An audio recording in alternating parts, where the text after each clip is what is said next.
tình ăn mối lúa đêm buông hoa từ bia thu hàng trái là nhung lệ đêm nhẹ càng tình cho nó qua trả linh đâu mê lệ bay cuốn dễ vui và lên theo nhau cho kia gần hoa mình nghe ta tiếng vươn vã lên khói qua chàng chú mình từ đắng hai lâu tên cần đèn na ta khi ngày lo ai xua lung về na lúa cây rồng màu mà tên lên cái doang lâu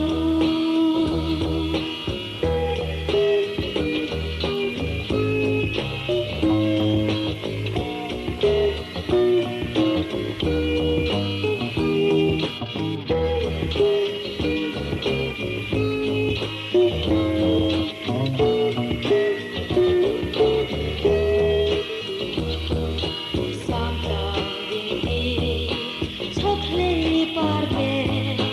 Ghiền Mì Gõ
để không bỏ lỡ